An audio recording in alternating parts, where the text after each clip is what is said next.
Hey everybody, what is up? I am at La Germania today. That is one of the local grocery stores. It is one of the three better grocery stores in Campo Nueve.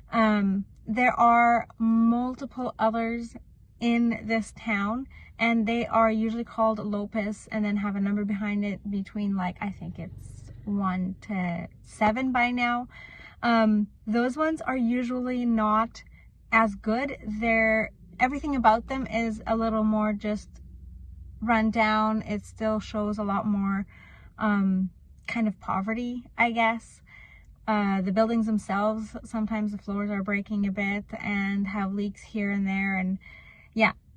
But I chose the one to go to that we always went to before we were running our little store in our neighborhood. Yeah, show you guys around. It is one of the better ones in town, out of Supermercado Campo Nueve. Has 2 locations, and then this is the other one of the better ones. Unfortunately, my audio was not great at all. There was way too much background noise, so this is going to need to be a voiceover. 2 things you're always going to find close to the entrance. You'll have to have your tereré cups, and then something I wasn't used to is that pretty much every supermarket here sells alcohol. They sell some beers, a little bit of hard liquor, and then wines. The Helena Dulce is the one that we always go for because we are more in for sweet wine whenever we do have wine, but that is so far all that we have tried here, really. And then you've got some more hard alcohols.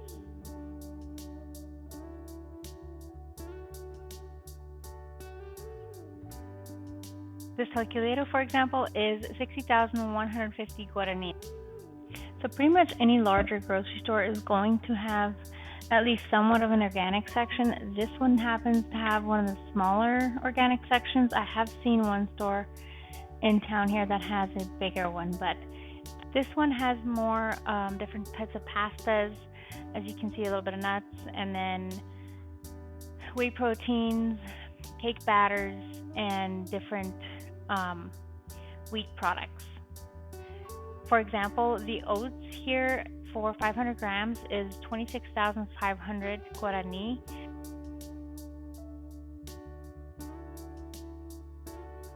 A 1 kilogram bag of semi-whole wheat flour is 29,950 Guarani, and what you see right next to it, 36,900, is 1 kilogram of rye flour.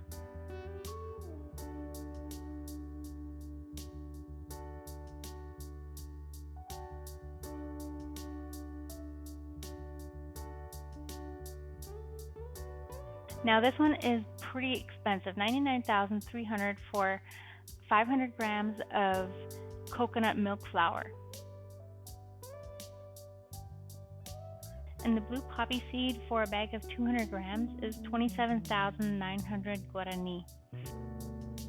Now I'm not sure where this brand is out of, if it's actually out of Paraguay or Germany, but I've noticed that a lot of them, they are labeled just as much in German as what they are in Spanish.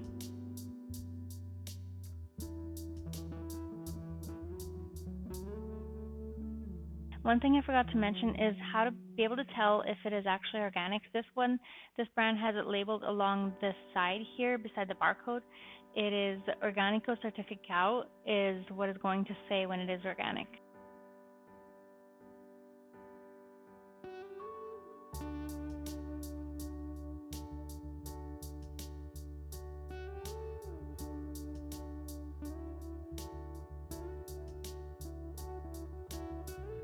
Somewhere further to the back, you're going to find a fruit and vegetable stand, which, you guys, the avocados here, they are giant compared to what we were used to.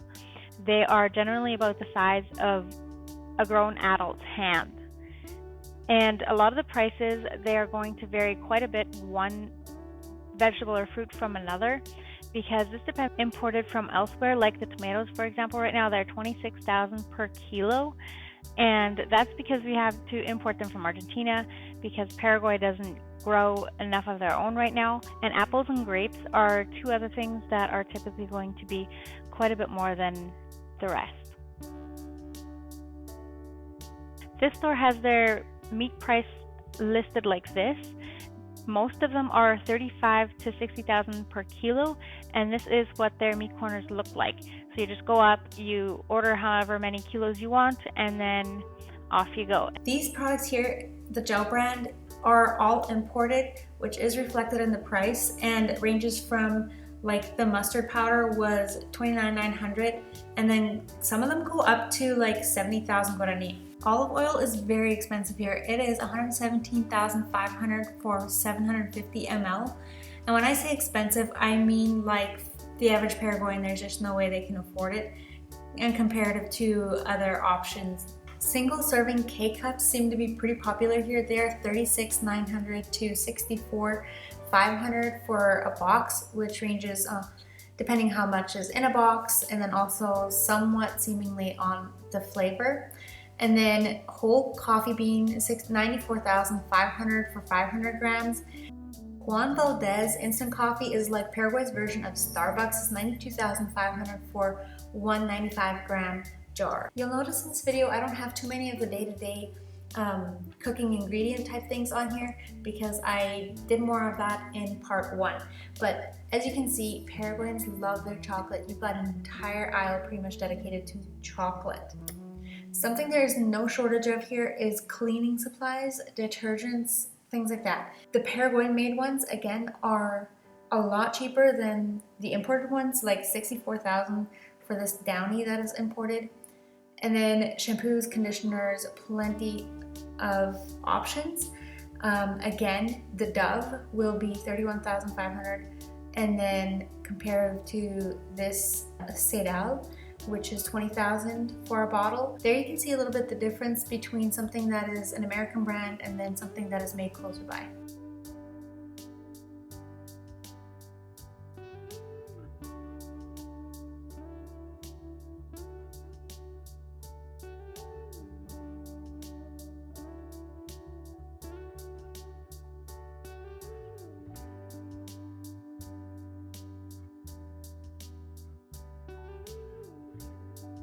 Supermercados also typically offer all of the kitchen utensils, pots, pans, everything you may need. They may not carry a lot of the better quality brands because they have to kind of steer towards their majority customer base. But they definitely are available here. And if you have utensils and such that you already like, I would definitely suggest bringing them along. Some of the better brands here, Tramontina is the better pot and pan brand in the area that I know of. I would definitely go for that if I were to need to buy new pots and pans. And then you have this, kind of looks like cast iron, but it's aluminum. And then a bunch of different types of pitchers and whatnot that is available. Just the glass dishes here, I can't tell you how many we have broken. They are definitely not as break resistant as something like Corral. Also, hot plates here are so much more popular because most people, they just don't even bother buying a full-size stove just because of the price. So a lot of them opt to, at least the Hispanics, they opt for hot plates instead because they don't even have full kitchens a lot of the time. And then here's just some more items that are available. Flat irons and coffee makers, coffee pots, or water kettles. This immersion blender here, for example, the Braun brand, is 695,000 if I'm correct. And then there's a lot of different little appliances and whatnot. Sorry I didn't get more actual prices for these. I was a little bit nervous. I was at the part of the store where they start watching you quite a bit, so I had people around me all the time. But as you can see, a lot of water bottles and small container options. And also for those of you who commented on things being in bags, here you can still buy like packs of bags. So most people have at least a pack of bags in their kitchens. A lot of more plastic being used here still. It's very common here to have originals like these Stanleys, the red one, 295,000 guaranis for that, or a knockoff version of something like a Yeti 600 ml here for is $79,200 for this one. And that is very often the case with a wide variety of items in Paraguay. Pretty much every supermarket also has their own clothing, shoes, and school section like that. And then they also have a till where you pay for all of that over there. And this tracksuit here, for example, it was a size 6 kids and it was roughly 208,000 Guarani for the sweatshirt and a pair of pants. And then this is an original Puma, I was told, it's about 119,000. And then these cheaper ones, 16,900. That is a very reasonable price. And shoes, they have a wide variety. And you can get, like these for example, were 419,000. And you can get as low as 90,000 for a pair of kids runners. And then toys also, a lot of times these toys are going to be very expensive. This one was a bit over 200,000. Typically this separate checkout that I mentioned earlier is going to be right at the cosmetic section. They have a little bit of stationery as well, all sorts of odds and ends like that. Okay, I hope that helps you guys. I hope I did an okay job of doing that. I was kind of nervous to do that, go out in a store and record a bit and take a bunch of pictures and stuff. I will never get used to having people follow me in the store, having store employees follow me, especially in the clothing section and that kind of area, clothing, toys. They do a lot more of that where they follow you around like they really want to sell you something and whatnot. So that is that. I hope it helps you. Yeah, and have a wonderful day.